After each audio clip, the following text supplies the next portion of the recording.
биз сиздерди көрүп туруп, андай ушундай адамдар менен чоң иштерди жасасак болот эле деп мен ишенип тургам да. Анысы кандай бүгүн сиздер менен мындай баягы урушпай, ажырашсаң, уялбай учурашасың дегенде сиздер менен жакшынакай маанайда учурашып турабыз. Анткени бүгүнкү жолдун мынакей 1 айдын маселеси чечилип отурат, туурабы? Бул өзү бир слойдо эмес, мынакей 2 катар өзү кат басылып, мына жакшынакай сиздерге жолду тартуулап отурабыз.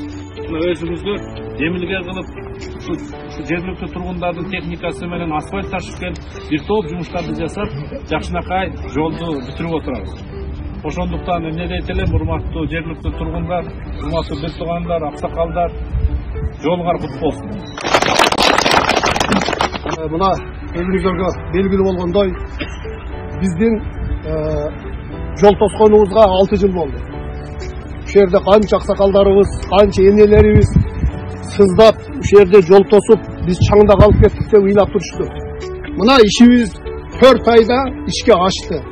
Biz bunu neden aytmapпыз? Biz sizlerge kanday bugünü tarılga eli biz suyun kuvanычыбыз oyunumuzga batpay turat. Biz sizlerge attagı mingissek bolot, başka nese kılsak bolot. Bul nese bari jok bolup ketediken biz sizlerge çetkindi jetekçi degen nam uygargыбыз kelip turat şu tarılga eli. Şu eldin köygöyün uqtumuzlar. Buga çeyin munda köygöy köp jerge aytılgan, ukulgan emes. Oşun için buna el sizlerden razı. Kılsa bolat eken var. Hareket kılsa bolat eken. Fond tüzse şu fondu tüzgönge dağı sizlerden salımınızlar var jetekçiler. Sizlerdi bugün görüp alıp da suyunup atabız. Bunu jol menen ele masele çeşilbek turganda.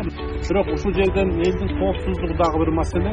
Ошондуктан мен өзүмдүн фондуман дагы 2 миллион сом бөлүп берейин дедим. Ондан боягына чейин ушу жарыктандыруу. Allah'ın razılığı üçün şu yoldu külfetinizden rahmat. Sizlerge şu vaktulu, imandu, İslami bonusunu Allah'ın özü nasip olan olsun. Yeri yurtumuz tınç olsun, zamanımız tınç olsun. Önüm ösöp, örkünle versin. Rahmetullahi ve berekatuhu.